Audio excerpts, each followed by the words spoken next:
नमस्कार, मैं हूं आपके साथ प्रियंका बंसल और आप देख रहे हैं साधना प्लस न्यूज। तो चलिए शुरुआत करते हैं आज के बुलेटिन की, लेकिन एक नजर डालते हैं आज की हेडलाइंस पर। प्रधानमंत्री नरेंद्र मोदी का 71वां जन्मदिवस आज। झारखंड के सीएम हेमंत सोरेन ने दी बधाई, बेहतर स्वास्थ्य के लिए की कामना।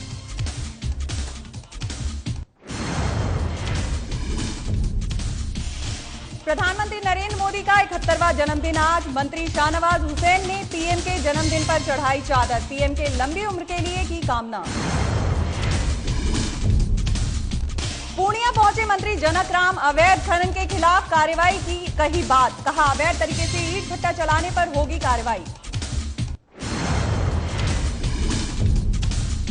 19 सितंबर को जेपीएससी की परीक्षा, देवघर जिले में भी बनाए गए 36 परीक्षा केंद्र। परीक्षा से जुड़े तैयारियों को लेकर की गई बैठक। नदी में डूबने से किशोर की मौत, नहाते समय घटित हुआ हादसा, पीड़ित परिजनों का रो रो कर बुरा हाल।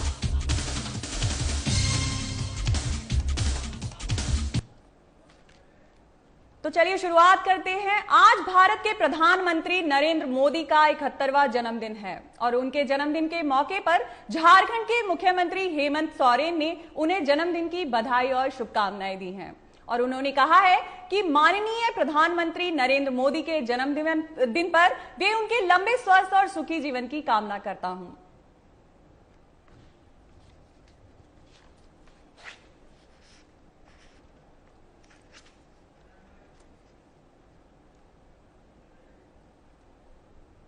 आज देश के पीएम नरेंद्र मोदी का 71वां जन्मदिन है। इस मौके पर पटना में बीजेपी राज्यसभा सांसद विवेक ठाकुर ने प्रधानमंत्री का 71 किलो लड्डू से बना केक काटा है। वहीं ये कार्यक्रम doctor Mrinal Jha fans club द्वारा आयोजित किया गया था।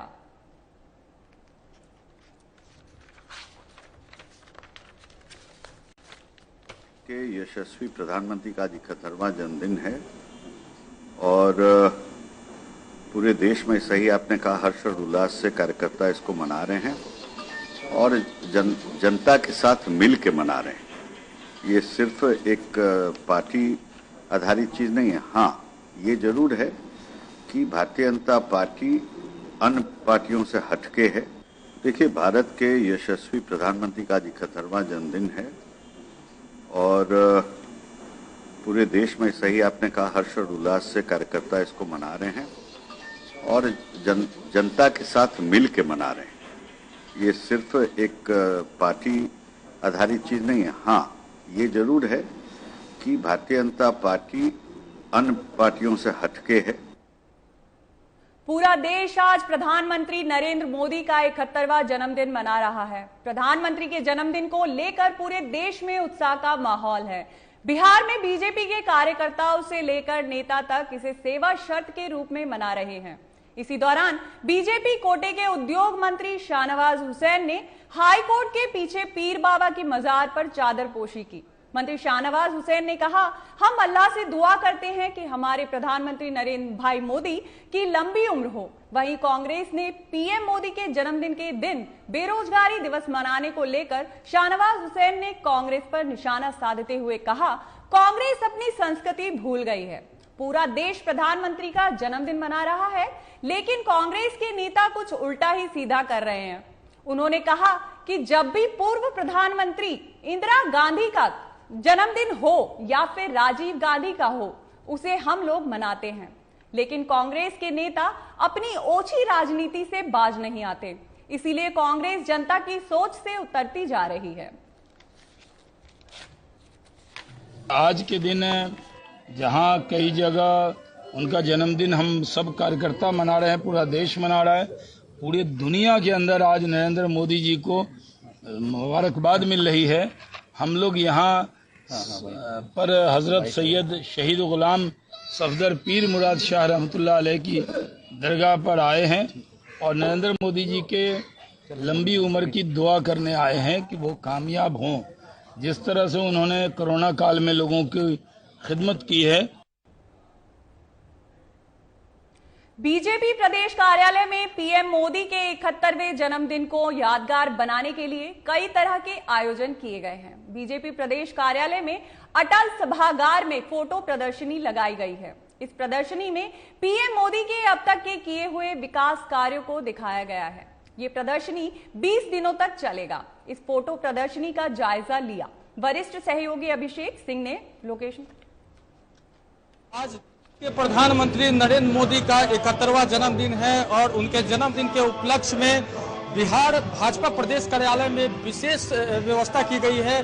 खास आयोजन किया गया है, कई तरह के प्रोग्राम आयोजित किए गए हैं। उसके अलावा आपको तस्वीर दिखा रहे हैं, यहाँ के ऑडिटोरियम हॉल में एक प्रदर्शनी लगाई गई है जिसमें प्रधानमंत्री नरेंद्र मोदी के द्वारा किए हुए कार्यों को जिक्र किया गया है। आप देख सकते हैं जितने भी 7 साल की उपलब्धियां हैं उनको गिनाने की कोशिश की गई है। भाजपा के जो नेता हैं, कार्यकर्ता हैं, उनके द्वारा जो जो योजनाएं जो प्रधानमंत्री नरेंद्र मोदी ने लागू की हैं, जो लाई हैं, उन योजनाओं को एक एक करके चित्र प्रदर्शनी के लिए दिखाने की कोशिश की गई है।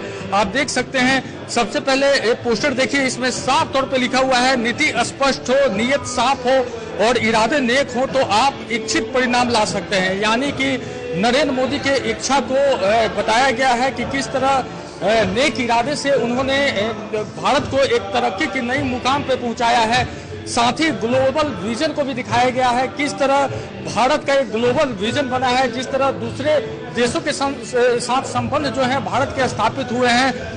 वहीं दूसरी ओर आप देख सकते हैं dream big water grid, solar power, यानी कि हर एक सेक्टरों का जिक्र किया गया है और तकरीबन नरेंद्र मोदी के जो किए हुए काम है सबको बारी बारी से प्रदर्शित करने की जो यहाँ पे काम की गई है। वहीं दूसरी ओर आप देख सकते हैं नरेंद्र मोदी की जो तस्वीर है, युवा अवस्था की तस्वीर है। उस समय नरेंद्र मोदी किस तरह दिखते थे और लगातार गुजरात के मुख्यमंत्री रहे, प्रधानमंत्री रहे और प्रधानमंत्री तक का उनका सफर काफी रोमांच से भरा रहा और तरक्की और विकास से भरा रहा। जिस तरह सीएम रहते हुए उन्होंने गुजरात का विकास किया, उसके बाद प्रधानमंत्री रहते हुए लगातार उन्होंने हर एक सेक्टर में काम किया, उसको दर्शाने की कोशिश की गई है इस प्रदर्शनी के जरिए। हमारे साथ भोजपुरी कलाकार हैं दिव्य श्रेष्ठ जी, उनसे हम बात करते हैं। आज नरेंद्र मोदी जी का जन्मदिन है, क्या कहेंगे? हमारे यशस्वी प्रधानमंत्री नरेंद्र भाई मोदी जी का जो जन्मदिन है, हम सब उसको बहुत ही उल्लास से मना रहे हैं। आज जो देश प्रगति कर रहा है, पूरा भारत का नाम पूरे विश्व में हो रहा है और हम आर्थिक उन्नति भी कर रहे हैं और जो उन्होंने गरीबों के लिए काम किया है वो काबिले तारीफ है और हमारी सरहद पर जो काम हो रहा है उसका कोई जोड़ नहीं है। आज हमारे देश का आन बान शान भाई नरेंद्र मोदी जी ने बढ़ाया है। हम सब जन्मदिन पर बहुत बहुत हार्दिक शुभकामनाएं दे रहे हैं और हर्षोल्लास के साथ आज इस विश्वकर्मा पूजा में उनका जन्मदिन मना रहे हैं। प्रदर्शनी भी लगाया गया है, उनके तमाम उपलब्धियों का जिक्र है। लोगों को कितना लाभ मिल रहा है? लोगों को बहुत लाभ मिल रहा है। लोगों को आएंगे, देखेंगे। ये 20 दिन का प्रदर्शनी है, एक दिन का नहीं है, 1-2 घंटे का नहीं है। ये 20 दिन 6 तारीख तक चलेगा और इसमें पूरे बिहार क्या पूरे भारतवर्ष में मनाया जा रहा है। गांव-गांव, हर प्रदेश, प्रखंड, सभी जगहों पर, और इसको जन जन तक हम सब उसे पहुंचा रहे हैं। तो 20 दिन का प्रदर्शनी है और लोगों को तमाम जो देश के प्रधानमंत्री हैं नरेंद्र मोदी के किए हुए कामों को देखने का मौका मिलेगा और पटना भाजपा प्रदेश कार्यालय में बिहार के कोने कोने से लोग आएंगे और प्रदर्शनी को देख के भारत में क्या विकास हुआ है, बिहार में क्या विकास हुआ है, उसकी जानकारी ले सकेंगे। साधना न्यूज के लिए पटना से अभिषेक सिंह। फिलहाल वक्त हो चला है एक ब्रेक का। ब्रेक के बाद फिर हाजिर होंगे। आप देखते रहिए साधना प्लस न्यूज।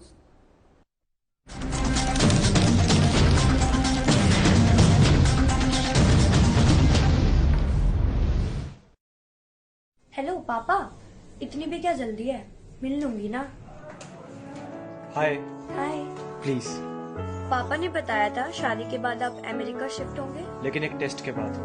बुरा मत मानिएगा, शादी भी तो एक टेस्ट के बाद ही फाइनल होगी। मतलब? HIV test. उसकी क्या जरूरत है? हमारे यहाँ से नहीं होता। Okay, thank you. Thank you. याद रखिए, एक लापरवाही परिवार की तबाही। खुशी चुनिए, एड्स नहीं।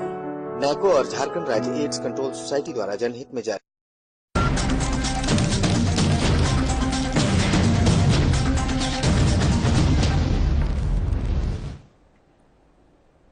ब्रेक के बाद एक बार फिर आप सभी का स्वागत है। पूरा देश आज प्रधानमंत्री नरेंद्र मोदी का 71वां जन्मदिन मना रहा है। प्रधानमंत्री के जन्मदिन को लेकर पूरे देश में उत्साह का माहौल है। वहीं बीजेपी द्वारा पीएम के जन्म दिवस पर 7 अक्टूबर तक राष्ट्रव्यापी कार्यक्रम चलाया जाएगा। इसकी शुरुआत आज बीजेपी प्रदेश कार्यालय से की गई। कार्यक्रम का विशेष आकर्षण पीएम मोदी का सैंड आर्ट के जरिए 71 फीट की तस्वीर है। वहीं सांस्कृतिक कार्यक्रम का उद्घाटन प्रदेश अध्यक्ष संजय जायसवाल, पूर्व केंद्रीय मंत्री रविशंकर प्रसाद, पूर्व मंत्री नंदकिशोर यादव सहित कई नेताओं ने किया। कार्यक्रम में कई नेता मौजूद रहे हैं।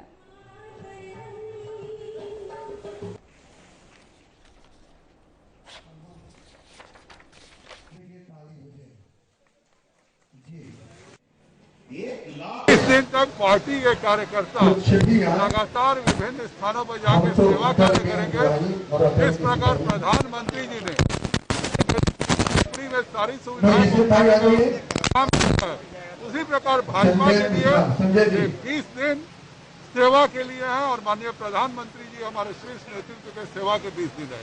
सांसद पूर्व मंत्री श्री रविशंकर प्रसाद जी, माननीय विधायक पूर्व मंत्री और पूर्व प्रदेश अध्यक्ष श्री नंदकिशोर यादव जी, माननीय संगठन महामंत्री भिक्खू भाई तलसानिया जी, माननीय मंत्री श्री दिवेश मिश्रा जी, माननीय उपाध्यक्ष श्री शिवनारायण जी, श्री राजेश वर्मा जी, कला संस्कृति प्रकोष्ठ के अध्यक्ष व संयोजक वरुण जी और उनकी पूरी टीम।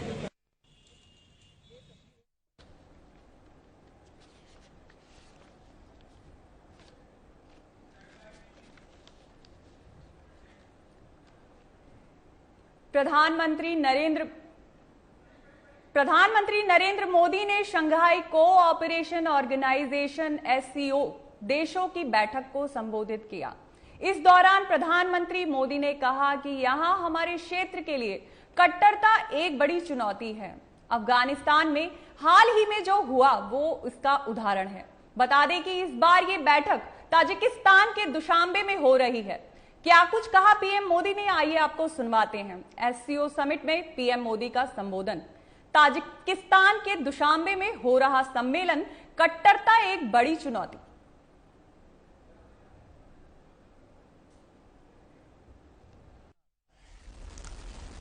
सबसे पहले मैं राष्ट्रपति रहमोन को SCO काउंसिल की सफल अध्यक्षता के लिए बधाई देता हूं।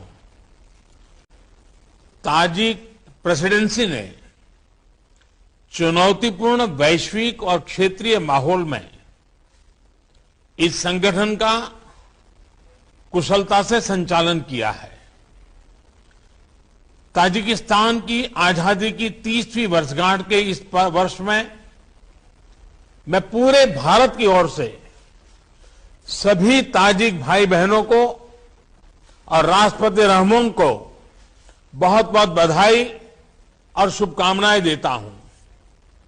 एक्सेलेंसीज, इस साल हम SCO की भी 20वीं वर्षगांठ मना रहे हैं। यह खुशी की बात है कि इस शुभ अवसर पर हमारे साथ नए मित्र जुड़ रहे हैं। मैं ईरान का SCO के नए सदस्य देश के रूप में स्वागत करता हूं। मैं तीनों नए डायलॉग पार्टनर्स सऊदी अरब, इजिप्ट और कतर का भी स्वागत करता हूं। SCO का एक्सपेंशन हमारी संस्था का बढ़ता प्रभाव दिखाता है। नए मेंबर और डायलॉग पार्टनर से SCO भी और मजबूत और क्रेडिबल बनेगा। एक्सेलेंसी, SCO की 20वीं वर्षगांठ इस संस्था के भविष्य के बारे में सोचने के लिए भी उपयुक्त अवसर है। मेरा मानना है कि इस क्षेत्र में सबसे बड़ी चुनौतियां शांति, सुरक्षा और ट्रस्ट डेफिसिट से संबंधित है और इन समस्याओं का मूल कारण बढ़ता हुआ रेडिकलाइजेशन है। अफगानिस्तान में हाल के घटनाक्रम ने इस चुनौती को और स्पष्ट कर दिया है। इस मुद्दे पर एससीओ को पहल लेकर कार्य करना चाहिए। यदि हम इतिहास पर नजर डालें तो पाएंगे कि मध्य एशिया का क्षेत्र मॉडरेट और प्रोग्रेसिव कल्चर और वैल्यूज का एक प्रकार से गढ़ रहा है, किला रहा है। सूफीवाद जैसी परंपराएं यहां सदियों से पनपी और पूरे क्षेत्र और विश्व में फैली। इनकी छवि हम आज भी इस क्षेत्र की सांस्कृतिक विरासत में देख सकते हैं। मध्य एशिया की इस ऐतिहासिक धरोहर के आधार पर एससीओ को रेडिकलाइजेशन और एक्सट्रीमिज्म से लड़ने का एक साझा टेम्पलेट डेवलप करना चाहिए। तो फिलहाल वक्त हो चला है एक और ब्रेक का, हम फिर लौटेंगे। आप देखते रहिए साधना प्लस न्यूज।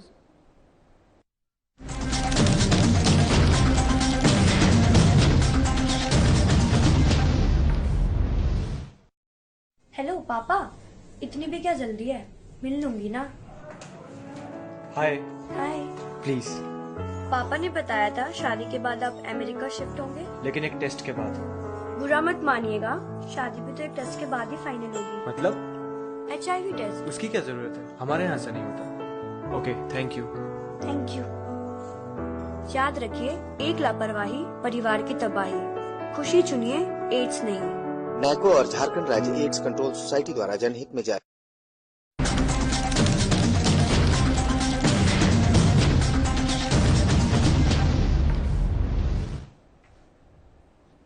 ब्रेक के बाद आप सभी का फिर स्वागत है। केंद्रीय वित्त मंत्री निर्मला सीतारमण की अध्यक्षता में आज जीएसटी काउंसिल की 45वीं बैठक हो रही है। झारखंड की तरफ से कैबिनेट मंत्री बादल पत्रलेख जीएसटी काउंसिल में शामिल हुए हैं। बैठक में पेट्रोल डीजल को वैट के दायरे में लाने के बारे में चर्चा हो सकती है। राज्यों को जीएसटी राजस्व में कमी की भरपाई के लिए समय सीमा बढ़ाने पर भी विचार हो सकता है। कोविड-19 के इलाज में काम आने वाली दवाओं पर छूट की अवधि को बढ़ाने का फैसला हो सकता है। जीएसटी की समस्त प्रक्रियाओं के लिए एकीकृत पोर्टल लॉन्च करने के बारे में निर्णय हो सकता है। विभिन्न वस्तुओं और सेवाओं पर जीएसटी की दरों की समीक्षा भी होगी।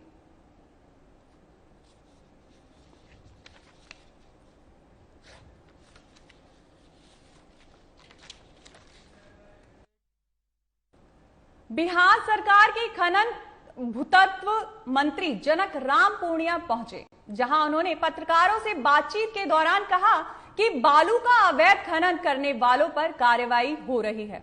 छोटे या बड़े अधिकारी जो भी इनमें संलिप्त हैं, उस पर निगरानी रखी जा रही है और समय समय पर कार्रवाई की जा रही है। इससे अवैध खनन करने वालों का मनोबल टूट रहा है। बगैर पंजीकरण के ईंट भट्टा चलाने वालों पर भी मंत्री ने कार्रवाई की बात कही है।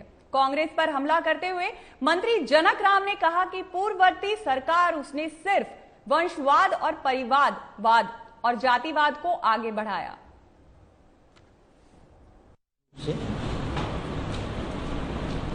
पूर्णिया की धरती पर भारतीय जनता पार्टी के कार्यकर्ता होने के नाते आगमन हुआ है। देश के यशस्वी प्रधानमंत्री आदरणीय नरेंद्र मोदी जी के कार्यकाल में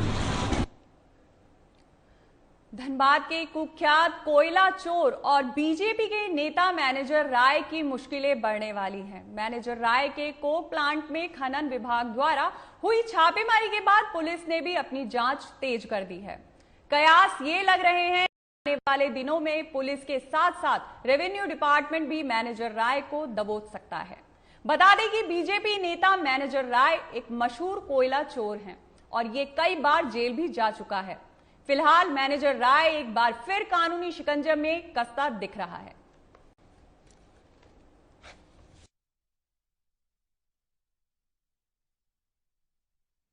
क्योंकि अनुसंधान एक गोपनीय प्रक्रिया है, इसलिए उसे नहीं बताई सकती है और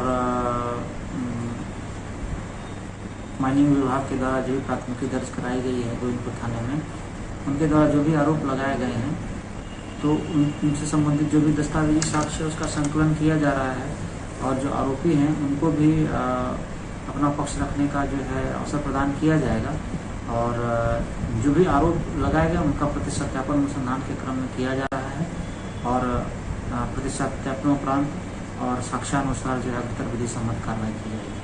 सर, आपने कहा कि आरोपी को भी अपना पक्ष रखने का वक्त मोहलत दिया जाएगा, तो क्या ये मानकर चलिए कि आने वाले दिनों में पुलिस पूछताछ कर सकती है मैनेजर?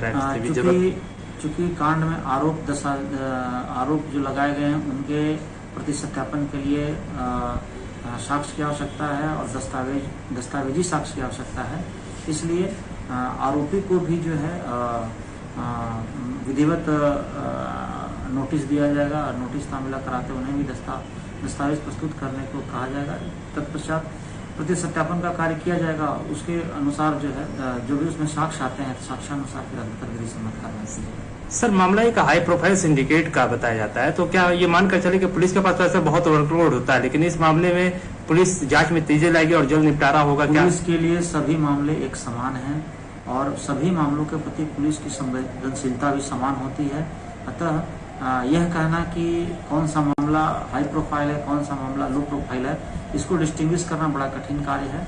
पुलिस के लिए सभी मामले समान हैं और सभी को संवेदनशीलता और समान तत्परता से पुलिस उसको टैकल करती है और उसमें विधि सम्मत कार्रवाई करती है। सर, एक और अहम सवाल, आखिरी सवाल है कि वित्तीय अनियमितता की भी मतलब बातें आ रही हैं, चूंकि स्टॉक में गड़बड़ी पाया गया है, तो क्या जांच के बाद अगर जरूरत पड़ी तो क्या आप रेवेन्यू डिपार्टमेंट को जीएसटी के लिए जांच के लिए अनुसंधान के क्रम में जो भी आवश्यकता पड़ेगी उसको जिस भी चीज के प्रति सत्यापन की आवश्यकता पड़ेगी, जिस भी चीज के दस्तावेजी साक्ष्य की आवश्यकता पड़ेगी, हम लोग कदम दर कदम उसमें कार्रवाई करेंगे और साक्ष्य का संकलन करेंगे। पुलिस अपने डिपार्टमेंट से हटकर भी क्या रेवेन्यू का अगर जरूरत पड़ी तो सहारा ले सकती है जांच में? पुलिस के दायरे में जो भी चीजें आएंगी पुलिस वो काम करेगी।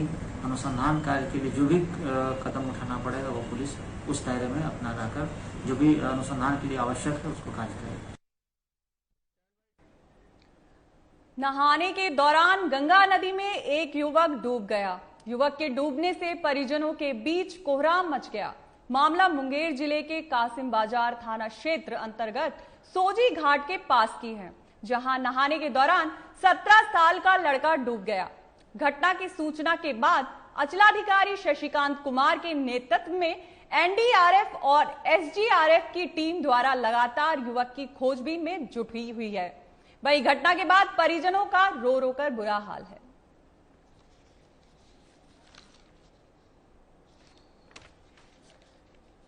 9 साढ़े 9 बजे का घटना है। कहाँ का निवासी था? ये लल्लू पोखर मघे टोला का लड़का था।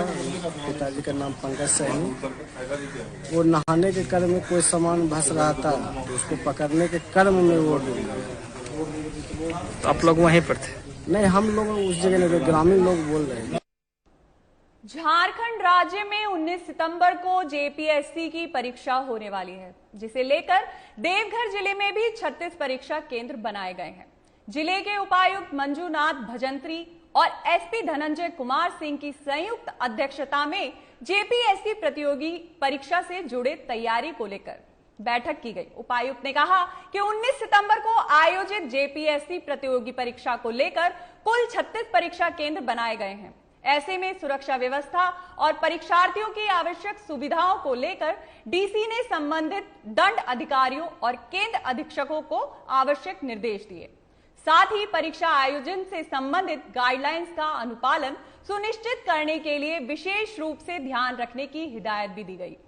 डीसी ने कहा कि परीक्षा में शामिल होने वाले प्रतिभागियों के बैठने के लिए आवश्यक बेंच की व्यवस्था, पेयजल सुविधा, बाकी सभी व्यवस्था करने के लिए सभी केंद्राधीक्षकों को निर्देश दिया गया है। यह भी निर्देश दिया गया कि परीक्षा केंद्र पर जिनकी भी ड्यूटी होगी वह सभी अपना शपथ पत्र प्रस्तुत करेंगे कि संबंधित केंद्र पर उनका कोई सगा संबंधी प्रतिभागी परीक्षा में सम्मिलित नहीं हो रहा है।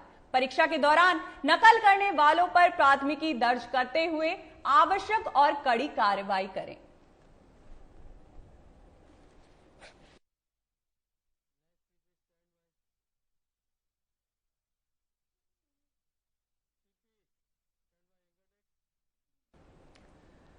केंद्रीय मंत्री और कांग्रेस के वरिष्ठ नेता ऑस्कर फर्नांडिस को प्रदेश कांग्रेस भवन में श्रद्धांजलि दी गई।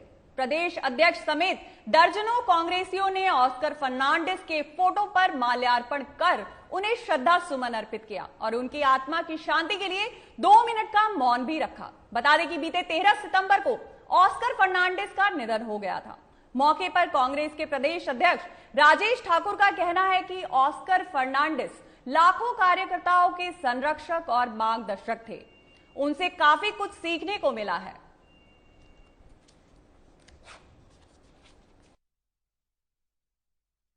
देखिए, 13 सितंबर को हमारे देश के, हमारे कांग्रेस पार्टी के लोकप्रिय नेता आदरणीय ऑस्कर फर्नांडिस जी का निधन हो गया था और आज उनकी अंत्येष्टि हो रही है। ऐसे में हम लोगों ने यहाँ श्रद्धांजलि सभा का आयोजन किया था और जिस तरह से वो सहज, सरल और मधुर व्यक्ति थे।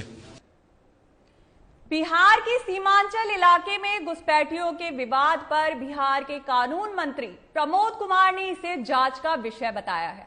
उन्होंने कहा कि विधि विभाग के माध्यम से धार्मिक न्यास बोर्ड की अचल संपत्तियों का पूरा राज्य भर में घूमकर प्रमंडल स्तर पर मैं इसका सर्वे कर रहा हूं और इसके लिए धन्यवाद के पात्र सभी जिला के जिला अधिकारी, LRDC अनुमंडल अधिकारी और अचल अधिकारी हैं। हजारों हजार एकड़ जिला में जो भूमि की रिपोर्ट आ रही है, इस काम को हम लोग कर रहे हैं।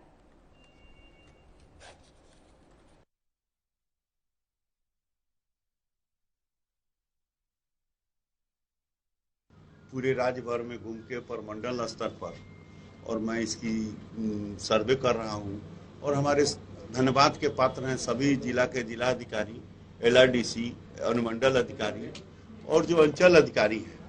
हजारों हजार एकड़ एक एक जिला में ये भूमि की रिपोर्ट जो है आ रही है। अब इस काम को हम लोग कर रहे हैं, इसलिए कर रहे हैं कि कंडीशनल सर्वे जो है 1905 में हुआ अंग्रेज के समय। ओरिजिनल सर्वे ये 1950 में हुआ। तो जो कंडीशनल सर्वे जो अंग्रेज के समय हुआ, आज ओरिजिनल सर्वे आजादी के बाद हुआ। तो अभी माननीय मुख्यमंत्री महोदय सर्वे का काम करा रहे हैं। 38 जिला में 20 जिला में सर्वे हो रहा है। हमारा सर्वे हो जाएगा, हमारा परिवार का हो जाएगा। ठाकुर जी का चिंता कौन करेगा? न्यास बोर्ड का चिंता कौन करेगा? फिलहाल के बुलेटिन में इतना ही। आगे की खबरों के लिए आप देखते रहिए साधना प्लस न्यूज। नमस्कार।